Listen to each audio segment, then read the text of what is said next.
I know what y'all go through doing these reviews. And the first time that you left Copper Canyon, how long did you, how long did it take you to go through that evidence to come up with these? It took weeks, Right? but only because of everything else that was going on. But the review process itself takes usually 2 to 3 times what the Mm-hmm. investigation was. So let's say we investigated 4 or 5 hours. Well, you can count 15 to 20 hours of review of video, audio, pictures. I mean, it's an intensive time constraining response to go through those 4 or 5 hours of recording.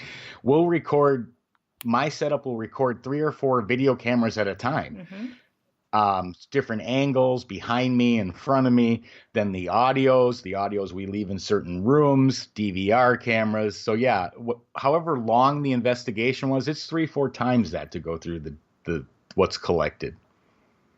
People don't realize that. People that, watch all the television investigators have everything done in 20 minutes. Well, maybe 40, right? But it just is so much work. And I think that sometimes discourages people who think, oh, well, I'm going to be a paranormal investigator, right? Because the work level is quite more than is shown. Absolutely. There's a lot of behind the scenes stuff that happens, and it takes a lot of time. I don't think Cherie and I have sat down in the last 3, 4 months and had a normal night lately because there's always something to do. There's always something to review. And we have data that's been sitting, that we've collected since the first time we stepped foot in that building. We were filming. There was a music group that heard that we had opened the building, and they had a new song they were releasing, and it has very sort of haunted tones. And they found out that we had opened the building, and they asked to film there. Well, during the filming, Cherie, my wife, went off and went to different floors where it was quiet and did recordings. And that was weeks ago, I still have not had an opportunity to go through those. And there's stuff there, right? I I mean, there know there, has to be yeah, stuff there. absolutely. I'm sure there is. I just haven't had the time to look at it yet. Well, I love your work. We met actually when you had submitted evidence for the Supernatural and Paranormal University's evidence contest, Yep. and you won. I did. I was lucky, and they took a look at one of my FLIR captures from, I think that was the Hotel San Carlos, Hmm. and we caught this figure that literally walked across the hallway without any body heat at all. And I remember watching that thing 100 times, going, "Okay, is this reflection? Is there something? Is my shadow? How is this happening?" Could never figure it out, and it's a phenomenal piece, and it was a great capture that we happened to just be in the right area at the right time. Well, you really were, and I thought that was so fantastic. And Thank you. I'm sorry that everything relevant to that show and such didn't quite work out the way it was supposed to, but I'll tell you, I don't know if you would have had time right now. You were 200 miles an hour getting all this stuff going. You know But, what? And that's very true. And you know what the funny part is that, like I said, when we finally got into well, it wasn't the Copper Canyon. It was the old Phelps Dodge Hospital, and mhm, and Ghost Adventures were out there about 5 months ago, and they investigated it. But there's been very few people outside of that inside this building. But the thing was is that when this all sort of fell together, normally my wife and I, when we're talking about spirits or catching EVPs or anything from the paranormal world, we're usually interacting with other people from the paranormal world. So if you say spirit, if you say EVPs, they're kind of household words, and nobody really is shaken up by it because we're talking about it within the community. right? But when we had to start taking like Entity Voices, turning it into an LLC, and talking about getting, liability insurance, and explaining this to people who don't normally deal with anything in the paranormal.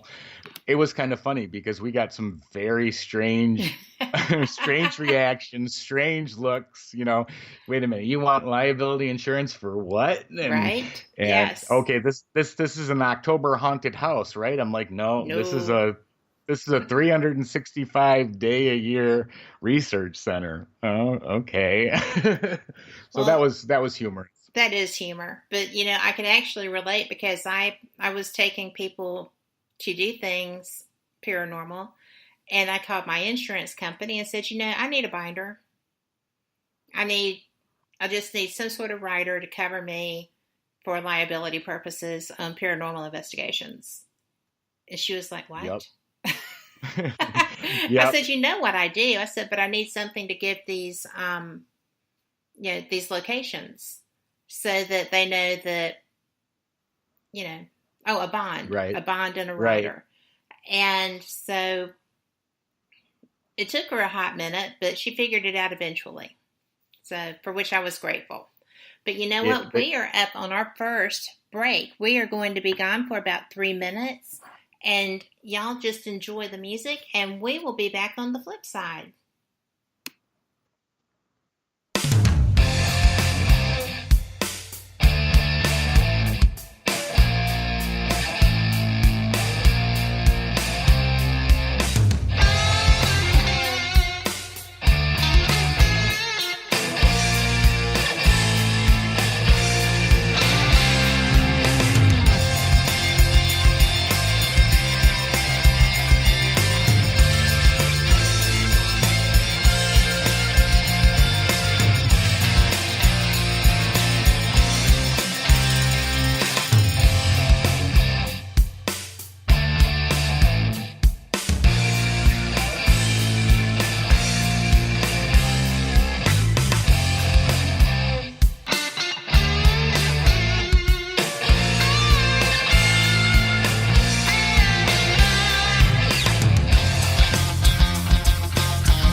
You are listening to WPHM Digital Broadcasting. The best in paranormal talk radio.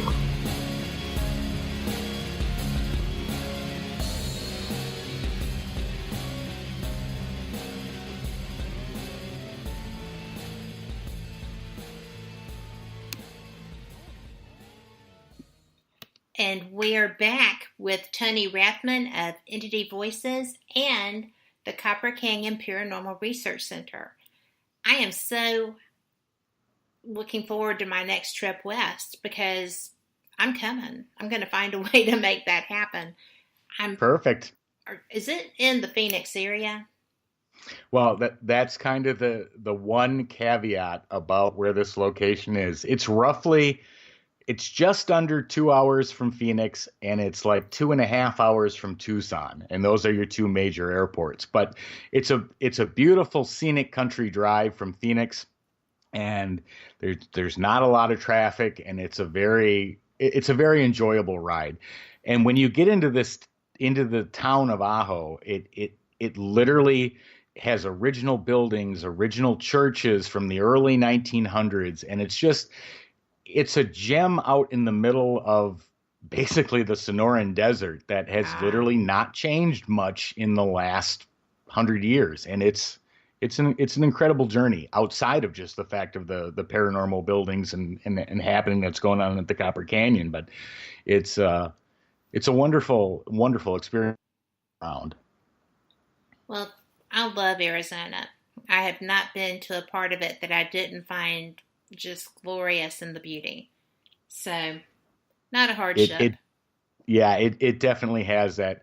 I wouldn't necessarily recommend August, but other than that, we've got about 10 months of just absolutely beautiful weather, and we're into that now.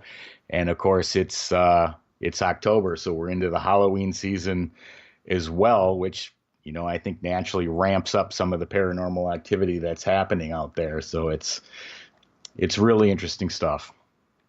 Well, I think that one of the things I'm most interested in is just experiencing the interior of this structure. It's just, It it looks so amazing.